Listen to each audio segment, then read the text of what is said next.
নমস্কার বন্ধুরা, রাধে রাধে বন্ধুরা। নতুন একটা ভিডিওতে নতুন একটা সিরিজে তোমাদের সকলকে স্বাগতম।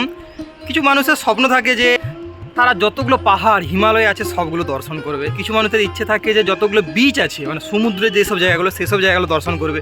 আবার কিছু মানুষের ইচ্ছে আছে যে যতগুলো ওয়াইল্ড লাইফ স্যাংচুরি সেইগুলো তারা দেখবে। আবার কিছু মানুষের ইচ্ছে আছে যে যতগুলো মন্দির আমাদের শহর আছে সেই সব স্থানগুলো দর্শন করবে। কিন্তু আমার এই পাহাড় জঙ্গল সমুদ্র মন্দির সব কিছু দেখার ইচ্ছা আছে, জীবনে একটা স্বপ্ন আছে। আর একটা কথা কি জানো তো, যতক্ষণ না ভগবান তার স্থানে তার জন্মভূমিতে ডাকছে ততক্ষণ তুমি সেই জায়গায় যেতে পারবে না। যতক্ষণ না তোমাকে জগন্নাথ মহাপ্রভু না ডাকছে ততক্ষণ তুমি পুরী যেতে পারবে না। যতক্ষণ না তোমাকে কাশী বিশ্বনাথ প্রভু ডাকছে ততক্ষণ তুমি বেনারস যেতে পারবে না। অনেকবার বেনারস প্ল্যান হয়েছে, এমনকি টিকিটও আমি ফাইনাল করে নিয়েছিলাম, বুক করে নিয়েছিলাম, তারপর আমি ক্যান্সেল করেছি। যাই হোক, রাধা কৃষ্ণের কৃপায় আজকে আমার সৌভাগ্য হয়েছে মথুরা বৃন্দাবন দর্শন করার। হ্যাঁ বন্ধুরা, এই মুহূর্তে আমি দাঁড়িয়ে আছি দুর্গাপুর স্টেশনের সামান্য আগে। আমি ঝাড়গ্রাম থেকে স্টেট বাসে এসেছি দুর্গাপুর থেকে 3:15-তে ট্রেন আছে কলকাতা গোয়ালিয়র সুপারফাস্ট এক্সপ্রেস। আজকে 11ই মার্চ বুধবার 3:15-তে ট্রেন। থার্ড এসিতে বুক করা আছে, আর এসিতে আছে, এইটা একটা প্রবলেম, শেয়ার করে যেতে হবে। আগামীকাল 12ই মার্চ 9টার সময় পৌঁছাবে মথুরাতে, শ্রীকৃষ্ণ জন্মভূমি। এই সিরিজে তোমাদের শ্রীকৃষ্ণের জন্মভূমি মথুরা দেখাবো, রাধা শ্রীকৃষ্ণের লীলাস্থান বৃন্দাবন দেখাবো, শ্রীকৃষ্ণের মানে বাল্য যেখানে কেটেছিল গোকুল দেখাবো, গোবর্ধন পর্বত দেখাবো। তো একের পর এক সব ভিডিওগুলো আসতে থাকবে। তোমরা চ্যানেলে নতুন হলে চ্যানেলটি সাবস্ক্রাইব করে দাও। জীবনে প্রথমবার এত বড় জার্নি, তাও আবার সম্পূর্ণ একা। ভগবান ডাকলে তার ডাকে তো সাড়া দিতেই হবে। দুর্গাপুর থেকে ট্রেন ছেড়ে দিয়েছে একবার রাইট টাইমে, 3:17-তেই ছেড়েছে। এর নেক্সট স্টপেজ হচ্ছে আসানসোল, 44 কিলোমিটার পরে জন্ডে দাঁড়াবো। তারপরে স্টপ হচ্ছে ধানবাদ। 2 মিনিট লেট, ট্রেন এখন ঢুকছে আসানসোল জাংশনে। এখানে halt 5 minute. 100 kilometre journey complete করে ট্রেন এসে পৌঁছালো ধানবাদ জাংশনে। এখানে স্টপেজ টাইম হচ্ছে 5 মিনিট। ধানবাদ স্টেশনে পৌঁছানোর কথা 5:10-এ, ট্রেন এসে পৌঁছেছে 5টাতে। তো 5:15-এ ছাড়া কথা ছিল, সে 5:15-ই ছাড়ছে। 10 মিনিট, পুরো 15 মিনিট এখানে স্টপেজ টাইম নিল। এই যে ধানবাদ থেকে ট্রেন ছাড়লো, এর পরে স্টপেজ একবারে গয়া, 200 কিলোমিটার পর, 7:55-তে।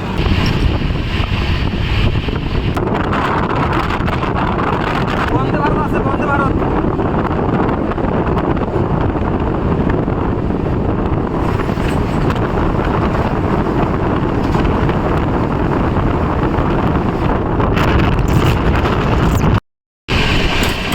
এই দেখো, এটা হচ্ছে পরেশনাথ পাহাড়ের রেঞ্জ।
পলাশ বাগান, চারদিকে যত গাছ দেখা যাচ্ছে পুরো পলাশ গাছ। দেখো, যত লাল রকম দেখতে পাচ্ছ সব পলাশ।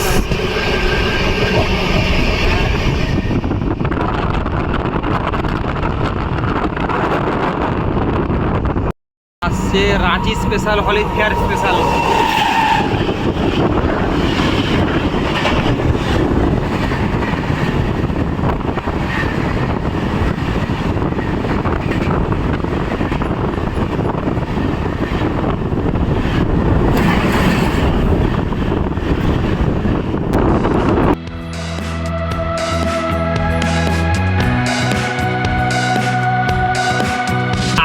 সিট পড়েছে, দুজনের সাথে শেয়ার করে যেতে হচ্ছে লোয়ার বাতে। Kolkata Gwalior superfast express 1204 kilometre, Durgapur থেকে 1204 কিলোমিটার জার্নি কমপ্লিট করতে টোটাল 4টা স্টেট কভার করবে আর 13টা স্টেশনে হল্ট নেবে।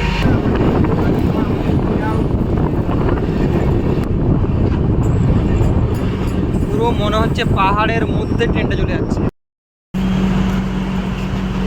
300 কিলোমিটার পথ অতিক্রম করে 5 ঘন্টার জার্নি কমপ্লিট করে ট্রেন এসে পৌঁছেছে পবিত্র গয়া জাংশনে। এখানে হল্ট হচ্ছে 5 মিনিট, এরপরে দাঁড়াবে ডি উপাধ্যায় জংশনে।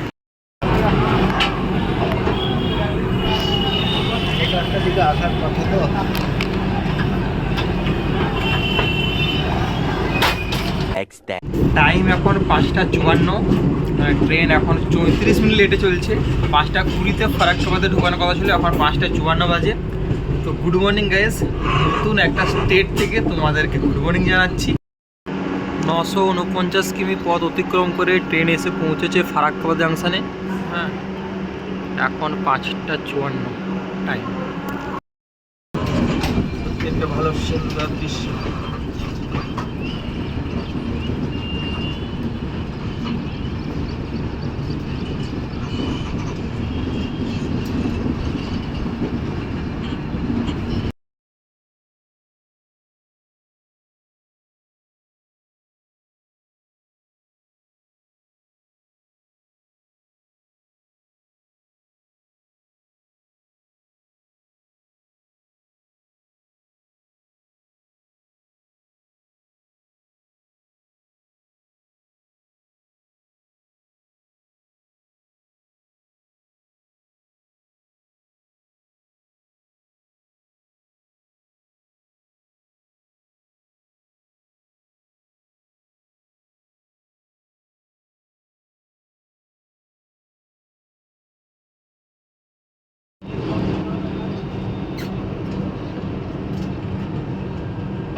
এগারোশো কিলোমিটার পথ অতিক্রম করে ট্রেন এসে পৌঁছেছে কাসগঞ্জ জাংশনে। এইখানে হল্ট হচ্ছে 10 মিনিট, ট্রেন সাফাই সুতরা হবে, জল ভরবে। এরপর আর একটা স্টেশন হাতরাস জাংশন, তারপরেই হচ্ছে Mathura junction. Kolkata Gwalior superfast express AC 3 tyre.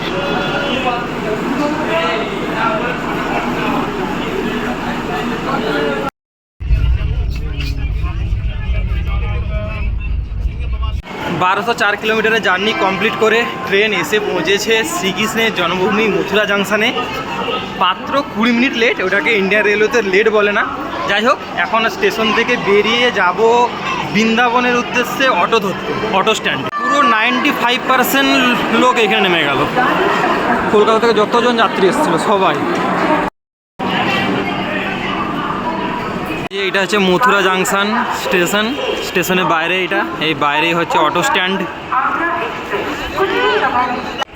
এখন আমি দাঁড়িয়েছি মথুরা স্টেশনের বাইরে, এখন হচ্ছে অটো ধরবো। শ্রীকৃষ্ণ এই স্থানেই জন্মগ্রহণ করেছিল।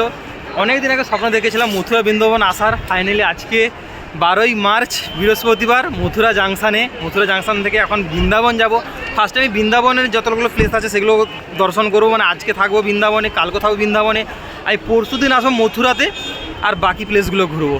তো এটা হচ্ছে মথুরা জাংশন।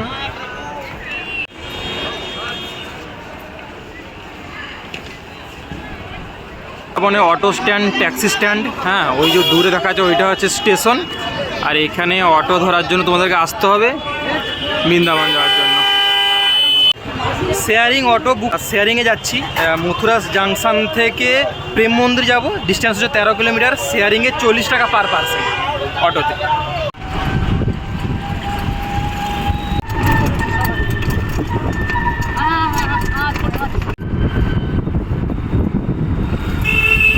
মথুরা থেকে বৃন্দাবন এসে পৌঁছালাম প্রেম মন্দিরে। এইখানে একটা সব জায়গায় অটো যায় না, তাই একটা স্টপেজ থেকে নাম করে দিল, ওখানে হেঁটে হেঁটে যাচ্ছি এখন প্রেম মন্দিরের সামনে। প্রেম মন্দির থেকে দেখার পর মানে ওখানে আশেপাশে কোনো হোটেল নেবো, হোটেল নিয়ে তারপরে বেরোবো। এই মুহূর্তে আমি দাঁড়িয়ে আছি বৃন্দাবনে প্রেম মন্দিরের সামনে। অনেক স্বপ্ন, অনেক দিনের স্বপ্ন মথুরা বৃন্দাবন আসার। সেই বৃন্দাবনের মাটিতে যেখানে শ্রীকৃষ্ণ রাধা লীলা করেছিল, রাসলীলা করেছিল, সেই বৃন্দাবনের মাটিতে প্রেম মন্দিরের সামনে দাঁড়িয়ে আমি। এই যে প্রেম মন্দিরের সামনে এটা হচ্ছে ব্রেকফাস্ট বেড়াই সবজি, এটা নিল টোটাল 40 টাকা 2 পিস। আমি ভাবলাম পুরি সবজির মতন হবে, তারপরে বুঝতেই পারছি না কি দিয়ে তৈরি এটা। খেয়ে নিচ্ছি পেট ভরা মতন। রাধে রাধে বন্ধুরা, বৃন্দাবনে হোটেল নিয়ে নিয়েছি প্রেম মন্দির থেকে ওই 100 থেকে 150 মিটার মতন, 5 মিনিট হাঁটতে এসে লাগলো। হোটেলটা তোমাদের রুমটা দেখাচ্ছি, দেখো রুম এইটা। আমার সিঙ্গেলের জন্য ঠিকই আছে, যথেষ্ট। এই যে বিছানা, হ্যাঁ এখানে একটা টিভি আছে, যেগুলো দরকার পড়বে না। এসি আছে, এসি রুমেই নিয়েছি। আর বাথরুমটা তোমাদেরকে দেখিয়ে দিচ্ছি। এই হচ্ছে বাথরুম, গিজার আছে, যদিও গিজারের দরকার পড়বে না। হ্যাঁ বেসিন আছে। চলো এই হচ্ছে রুম, এখন পাখা চলছে, এসি চালাবো। এতটা গরম নেই যদিও, তাও দেখা যাক, যদি গরম মানে এসি চালাবো। আজকের এই ভিডিওটা আমি এইখানে শেষ করছি। এই ভিডিওতে আমি তোমাদেরকে দেখালাম কলকাতা গোয়ালিয়র সুপারফাস্ট এক্সপ্রেসে দুর্গাপুর থেকে মথুরা আসার ট্রেন জার্নি। মথুরা থেকে বৃন্দাবন অটোতে এলাম, তারপরে বৃন্দাবন আসার পর প্রেম মন্দিরের কাছাকাছি আমি হোটেল নিয়েছি। হ্যাঁ তোমরা আরেকটা কথা তোমাদের বলে রাখি, তোমরা দুটো জায়গায় হোটেল নিতে পারো, একটা হচ্ছে প্রেম মন্দিরের কাছে আর একটা হচ্ছে বাঁকে বিহারী মন্দিরের কাছে। প্রেম মন্দিরের কাছাকাছি থাকলে তোমরা প্রেম মন্দির আর ইস্কন মন্দিরের পাশাপাশি দেখে নিতে পারো। তার পাশে আশেপাশে অনেক রেস্টুরেন্ট আছে, আর এছাড়া তোমরা শপিং করতে পারবে। আর একটা জায়গা নিতে পারো হচ্ছে বাঁকে বিহারী মন্দিরের সামনে। আমি প্রেম মন্দিরে চুজ করেছি। এখন হোটেলে স্নান করে আজকে বৃহস্পতিবার বেরাবো। ফার্স্টে বৈষ্ণোদেবী মন্দির, তারপরে ইস্কন মন্দির, তারপরে প্রেম মন্দির। তো তোমরা সাথে থাকো, ভালোবাসা দিও, শেয়ার করো বন্ধুদের সাথে। চলো দেখা হচ্ছে বৃন্দাবন মথুরাতে।